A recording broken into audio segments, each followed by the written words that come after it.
한 주간의 한반도 정세와 외교안보 이슈를 정리해보는 토요일 대담 코너 한반도 브리핑입니다. 북한이 노동당 중앙위원회 전원회의 개최를 앞두고 대륙간 탄도미사일 ICBM을 발사했습니다. 한국에선 외교안보 컨트롤타워 역할을 해온 조태용 국가안보실장이 신임 국정원장에 내정됐는데요. 오늘은 이 문제 중심으로 이번 주 한반도 상황 정리해보겠습니다. 국제 외교안보 분야 담당하는 이치동 기자 나와 있습니다. 어서 오세요. 네, 안녕하세요. 네, 먼저 오늘 주요 이슈부터 정리해 주시죠. 네.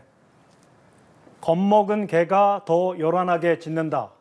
북한이 한국을 향해 자주 쓰는 표현입니다. 오히려 굳이 연말에 또다시 ICBM을 발사한 김정은 정권에 해당되는 말 아닐까 싶습니다. 오늘 다룰 내용 정리하고 조금 더 짚어보겠습니다. 북한이 올해 5번째 ICBM 도발을 감행했습니다.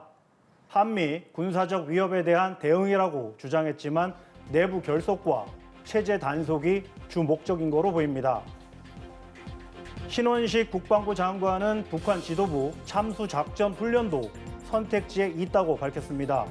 주한미군은 한미 특수부대 연합훈련 장면도 공개했습니다. 우리 핵심 외교 안보 라인이 새 진용을 갖췄습니다.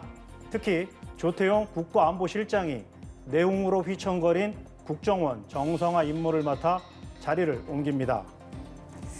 네, 먼저 지난주 이 시간에 KF-21 한국형 전투기의 운용이 어떻게 될 것이냐 이 얘기를 나눠봤는데 이번 주 국회가 관련 예산을 추가해서 통과를 시켰습니다. 네, 맞습니다. KF-21 사업 관련 예산이 당초 정부 예산안에는 빠졌었는데 네. 국회 심의 과정에서 총 2,387억 원이 추가가 돼서 통과가 됐습니다. 네. 그래서 여러 언론이 KF-X 사업이 기사회생했다 이런 제목으로 보도를 했는데요. 일단 양산을 본격 생산을 내년에 예정대로 시작하고 초도 생산 물량도 40대가 될 가능성이 높아졌다고 볼 수 있을 것 같습니다. 네, 이제 그러면은 본격적으로 북한 소식 한번 알아보겠습니다. 월요일이죠. 북한이 ICBM을 훈련이라는 표현을 써가면서 발사를 했습니다. 그러니까 한국과 미국의 위협을 구실로 삼았죠. 이 내용도 전해주시죠. 네, 북한이 ICBM 올해 5번째 예. 썼습니다. 한 해 이제 5번이나 ICBM을 쏜 건 처음이고요. 화성 18호 이제 신형 화성 18호 기준으로 보면 3번째 발사거든요. 4월과 예. 7월에 이어서 고체 연료인 화성 18호를 텔이라는 그 이동식 차량 장치에 실어서 발사를 해본 겁니다. 그러니까 네. 실제 발사처럼 한번 시험을 해본 거고요. 그래서 시험 발사가 아닌 발사 훈련이라는 표현을 썼습니다. 발사 후에 한미의 군사적 위협에 대한 대응이라 이렇게 포장을 했지만 결국은 대내용으로 봐야 할 것 같습니다. 다음 주에 노동당 중앙위원회 전원회의가 열리거든요. 예. 이게 북한에게는 굉장히 중요한 행사입니다. 한 해를 정리하면서 내년 계획까지 짜는 아주 중요한 행사인데 이 행사를 앞두고 올해 성과를 부각하고 충성심, 애국심을 고취하고 또 내부 결속, 체제 단속 이게 주목적으로 봐야 할 것 같습니다. 한미 위협을 이제 주민들에게 과장하면서 네. 우리 군은 인민군은 강력하다. 그리고 군이 김정은의 말을 잘 듣는다. 이걸 보여주려고 한 겁니다. 특히 이제 코로나 봉쇄로 주민들이 굉장히 고생을 하고 있는데 그 와중에 지난 2년간 북한 김정은 정권은 무기 개발에 온 힘을 쏟아왔습니다. 네. 그걸 정당화하려는 이런 의도도 있다고 봅니다. 네, 지금 ICBM 발사가 대내용이라고 말씀을 해주셨는데 그런 의도 때문인지 북한 매체가 이번 ICBM 발사 장면을 대대적으로 보도를 했더라고요. 네, 맞습니다. 조선중앙TV가 이걸 대대적으로 보도를 했는데 아주 드라마틱하게 연출하려고 애쓴 모습이 역력합니다. 처음에 이제 미국의 탱크, 폭격기, 항공모함 이런 이제 흑백 사진을 한 14장 정도를 쭉 보여준 다음에 그 다음에 이제 김정은이 ICBM 발사 명령서를 딱 보여줍니다. 그러고 나서 영상을 틀었는데 그 영상이 한 5분짜리 영상이거든요. 근데 예. 아주 생동감 있게 카메라를 여러 대 동원해가지고 상당히 편집을 백그라운드 이제 BGM이라고 하죠. 음악까지 깔아가지고 상당히 드라마틱하게 다각도로 보여주면서 내보냈습니다. 근데 여기서 이제 핵심은 김정은이 이걸 보고 이제 이번 ICBM 발사에 대해서 기동성과 신속성에 대해서 깊이 탐복했다. 이런 표현을 썼거든요. 예. 이게 이제 기동성이라는 거의 이제 핵심은 결국은 고체 연료, 연료 주입이 아닌 장착인 고체 연료를 사용했다는 거하고 텔이라는 이동식 발사 장치를 쓴 거거든요. 예. 사실 요즘에 이제 북한의 미사일 발사가 좀 트렌드가 바뀐 게 제가 국방부 예전에 출입할 때 2017년이 마지막 출입이었는데 그때도 미사일을 굉장히 많이 쐈습니다. 예. 그때 막 전쟁이 날 것처럼 해서 해외에 있는 종군 기자들이 막 한반도에 들어오고 그중에 일부는 지금 가자 지구에 가 있고 한데요. 그때만 해도 북한이 미사일을 쏠 때는 이제 밤새 준비를 해서 새벽에 쐈습니다. 네. 엄폐죠. 예. 혹시라도 뭐 미국이나 한국이 발사 방해 작전을 할까봐 이렇게 엄폐를 했었는데 지금은 이제 이동식 발사 장치가 있기 때문에 시간과 장소에 구애받지 않고 뭐 오전에도 쏘고 오후에도 쏘고 이런 추세를 보여주고 있습니다. 어쨌든 이번에 ICBM이 이제 고도가 6,500km 정도 올라가고 사거리는 1,000km 정도가 돼서 거의 수직으로 고각으로 발사를 했거든요. 이것만 봐도 이제 미국에게 위협적인 메시지를 직접적으로 보내려고 했으면 태평양으로 쐈을 겁니다. 하지만 고각으로 발사했다는 것만 봐도 대내용 성격이 더 강하다고 판단할 수 있겠습니다. 네, 이 ICBM 발사 전날 밤에는 단거리 탄도미사일 한 발을 시험 발사했거든요. 그럼 이거는 대내용이 아니라 대외용으로 봐야겠죠?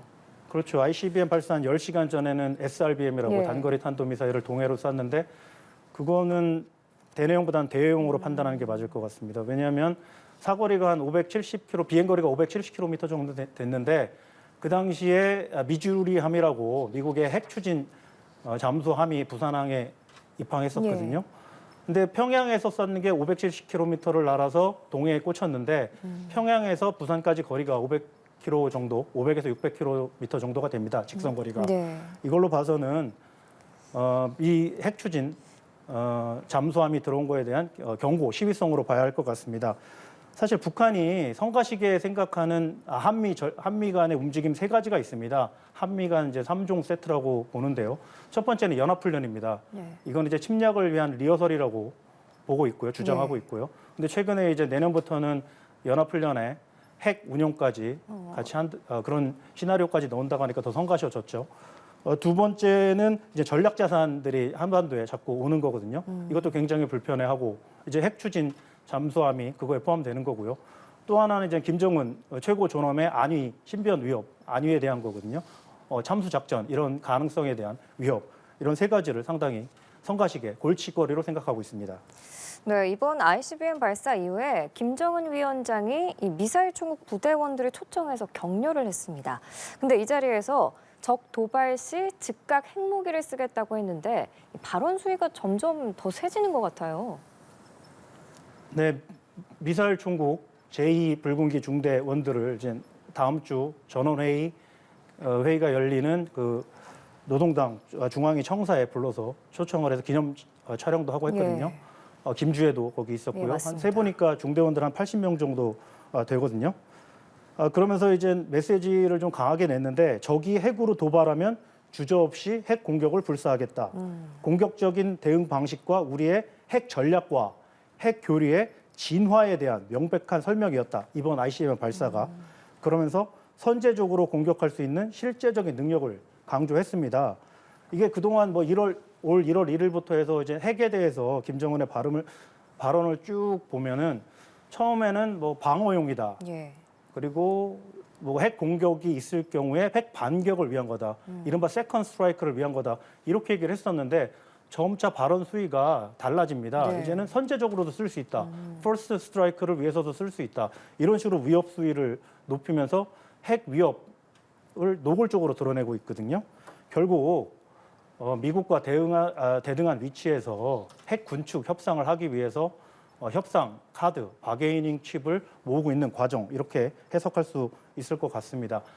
지난달에 이제 북한이 정찰위성을 발사했을 때 김정은이 만리를 때리는 주먹에 만리를 보는 눈이 생겼다고 이렇게 표현을 했었는데 예.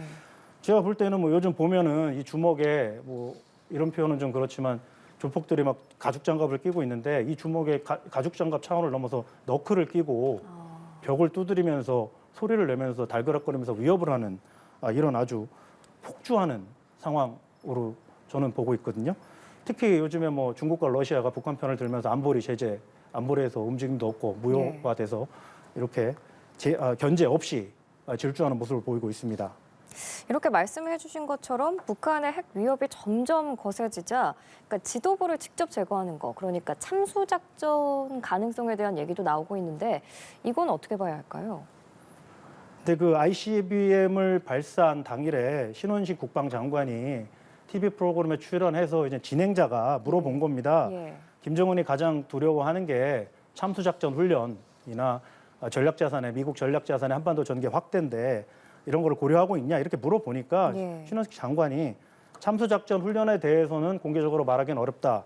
하지만 두 가지 다 옵션으로 고려하고 있다 이렇게 대답을 한 겁니다. 사실 참수작전이라는 게 말이 좀 세죠. 무서운 표현이긴 한데 군사적으로는 많이 쓰는 말입니다. 디캐피테이션 스트라이크라는 표현도 있고요.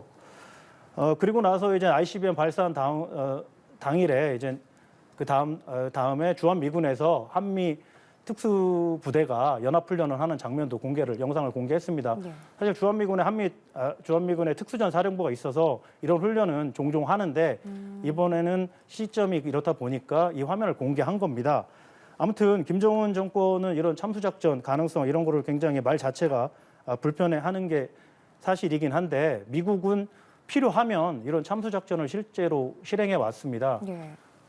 많이들 기억하실 텐데 2011년에 오사마 빈 라덴을 잡기 위해서 네이비실에 6팀이 있습니다. 그 데브그루라는 팀을 보내서 참수작전을 실행했고요. 2019년에는 IS 리더를 잡기 위해서 델타포스, 육군 델타포스가 침투해서 알 바그다디를 제거한 바가 있습니다. 예. 물론 북한은 이런 테러 단체하고는 다르죠. 김정은이나 지도부 제거 작전이 훨씬 힘들고 현실적으로 어렵고 선택하기도 쉽지 않지만 군사적으로는 전쟁 가능성에 대비하듯이 선택지에 있는 건 당연한 거고요. 모든 가능성에는 열어놓고 봐야 할 것 같습니다. 네, 그러면 끝으로 이제 외교 안보팀 개편 소식에 대해서 알아보겠습니다. 새 외교장관과 국정원장이 내정됐어요. 이 소식도 전해주시죠. 네, 조태열 전 유엔 대사가 외교장관에 내정됐고요. 예. 이분은 다자 외교 통상 전문가입니다. 외교부 2차관을 했는데 아마 지금 우리 정부가 경제 외교도 중시한다는 이런 의지를 반영한 것 같습니다. 그리고 조태용 대통령실 국가안보실장이 국정원장에 내정됐는데요. 조태용 안보실장의 후임으로 신임 안보실장은 현 외교부 2차관인 장호진 차관이 된다는 얘기가 많았는데 그 부분은 발표에서 빠졌습니다. 예. 대통령실은 워낙 중요한 자리다 보니까 검토할 사항이 좀 더 있다. 이렇게 설명을 했습니다. 지금 거론된 3명 다 외교부의 아주 베테랑 외교관이고 외교부의 에이스들입니다. 예. 특히 이제 관심을 끈 게 조태용 실장이 국정원장이 된 거거든요. 그렇죠. 지난달에 아시겠지만 김규현 당시 국정원장이 갑자기 경질을 됐습니다. 예. 건축택 1차장하고 같이 경질이 됐는데 둘이 줄곧 내용이 있었다, 인사 문제로 다툼이 있었다, 파벌 다툼이 있었다는 거는 많이 알려진 사실입니다. 언론과 외부에 노출될 정도로 심해서 결국 윤석열 대통령이 둘을 동시에 경질하는 강수를 뒀는데요. 두 분 다 뭐 이제 그만뒀고 지나간 일이니까 자세히 말씀드리긴 좀 그렇습니다. 어쨌든 윤석열 정부 들어서 김규현 전 국정원장 또 이번에 조태용 안보실장 둘 다 정통 외교관을 임명했습니다. 예. 보통 국정원장은 주로 내부 인사가 아니면 뭐 군 인사나 법조인 출신이 됐었는데 약간 파격적으로 외교관 출신을 두 번 연속 쓰는 겁니다. 윤 대통령이 우리 국정원을 CIA처럼 해외 정보에 특화된 아주 그의 강점을 갖는 그런 조직으로 만들고 싶어 한다고 합니다. 특히 지금 현 CIA 국장이 빌 번스라고 국무부 부장관 출신으로 외교관 출신이니까 예. 이런 시너지 효과도 기대하는 측면도 있다고 보여집니다. 네, 그런데 결국 이 조태용 안보실장이 또다시 구원투수로 등장한 셈인데 그렇기 때문에 회전문 인사다. 이런 비판을 피하기는 좀 어려워 보이거든요. 그렇죠. 지난 4월 한미정상회담을 앞두고 당시 김성한 안보실장이 갑자기 사퇴했습니다. 예. 당시 어수선했는데 그때 주미대사이던 조태용 지금 현 안보실장을 불러들여서 안보실을 맡겼는데 나름 잘 조직을 추스리고 또 한미 관계, 한미일 안보 협력도 스무드하게 해와서 그만큼 윤 대통령이 조태용 실장을 능력을 믿고 신뢰한다는 방증으로 보여집니다. 외교부 출입할 때 조태용 실장이 그때 북미 국장이어서 우리 마왈이라고 하는데요. 가끔 방에 올라가서 차를 마시고 했는데 아주 이슈를 쉽게 잘 설명하고 또 나이스한 느낌을 받았습니다. 물론 일할 때는 뭐 강단도 있고 업무로 만나면 강단이 있고 좀 그렇다고 하는데 상당히 윤 대통령이 신뢰한다고 판단할 수 있을 것 같습니다. 네, 알겠습니다. 자, 김정은 정권에는 외부 군사적 위협 못지않게 굶주리고 억압받는 주민들의 내부 불만도 큰 위협이 아닐까 싶습니다. 언제 올지는 모르지만 평양의 봄을 기대해 보겠습니다. 오늘 한반도 브리핑 여기서 마칩니다. 이치동 기자 수고하셨습니다. 네.